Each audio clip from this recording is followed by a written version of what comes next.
Welcome everyone, we are back with another video, and today we'll be checking out the Steven Universe AU by Sir Donald. For those of you that don't know what Steven Universe is, it is a Cartoon Network show that was created by Rebecca Sugar. It focuses on the adventures of a young boy named Steven and his interactions with magical beings known as the Crystal Gems. I didn't start watching Steven Universe until a few years ago, but it really caught my attention compared to some of the other series like Adventure Time and Regular Show. There's just so many unique characters and backstories with a lot of them, like Amethyst, Garnet who's actually my personal favorite. I was also a big fan of the whole Lapis storyline. Peridot was one of my favorite characters as well. And this AU storyline, I actually saw it months ago and it really caught my attention. I've always wanted to make a video on it, but I really wanted to do it justice, so I just never got around to it and was kind of nervous to make this video. But now that I just did a rewatch of the series, I'm more motivated than ever to cover this. We're going to be covering the whole story from what I've gathered and what I've kind of accumulated from this. But without further ado everyone, let's get right into it.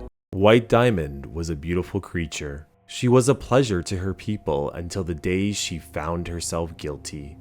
Banned from the heavens for wanting more power, and forced to give up everything, she truly was a fool. She fell out of the heavens onto a sparse planet, where she then stayed.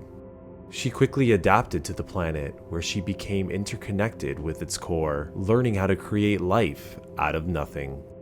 She was a beautiful creature, but that beauty soon turned into power. She was so strong, she now controlled this planet as if she were a part of it. White Diamond was now the tree of life, connected to the planet, a once beautiful angel, now a machine used to create life.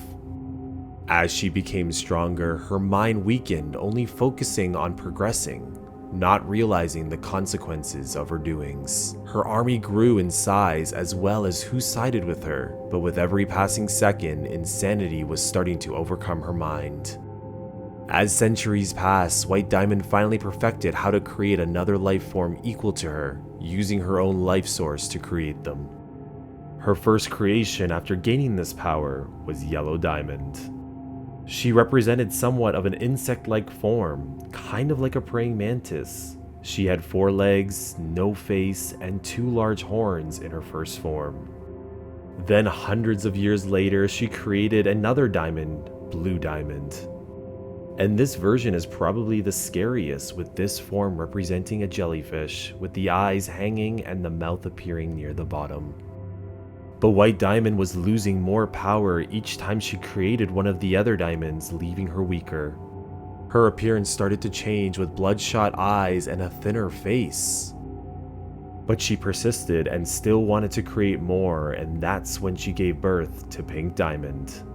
Pink represented roses, which is an interesting detail as in the series she became Rose Quartz. She also had more human-like features compared to the other diamonds.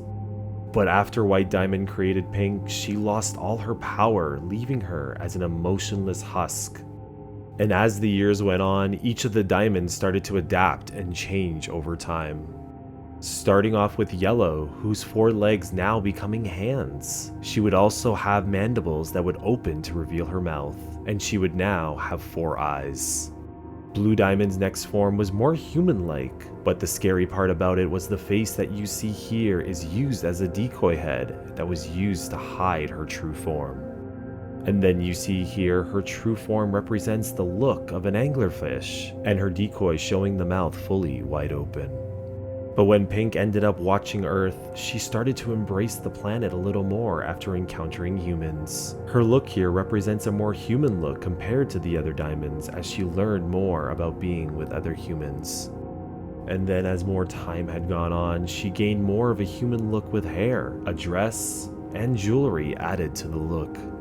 But when Yellow and Blue Diamond wanted to destroy Earth, this engaged a war with the diamonds, which also led to Pink faking her demise just like in the TV series. In honor of Pink, Yellow and Blue made themselves more human-like in their next forms. Yellow had pupils, more muscular arms and legs that were hidden under a large coat. And Blue, with a more human-like face with no legs as she floated. Not long after, the Crystal Gems were formed after the war. The team members of this group were Pearl, Garnet, and their leader, Rose Quartz. The look in this version is actually not too far off from her TV counterpart. Shortly after forming the group, they also met Amethyst, who eventually joined the team. Eventually, over time, Rose met a human and had a child, and that child's name was Steven, who also gained Rose's gem from her certain creation. Eventually, with the news of Steven, Yellow and Blue had panicked, and in an attempt to gain more power, they ended up eating the rotting corpse of White Diamond. Unfortunately, it did nothing for them as White's power was already completely gone after creating Pink. And eventually, the war ended with the shattering of Yellow and Blue Diamond. The story ends with Steven and the other Crystal Gems still continuing to help others. So that pretty much wraps it up, you guys. I really enjoyed the artwork in this. Sir Johnald absolutely killed it. I find it absolutely crazy that Yellow and Blue panicked so much about Steven that they thought that they could gain powers from White Diamond even though she had passed so many years before that. It was also very interesting to see the parallels on how White Diamond is portrayed in this story and how she's portrayed in the television series. Like in this story in particular, she was condemned and banished pretty much from the heavens above.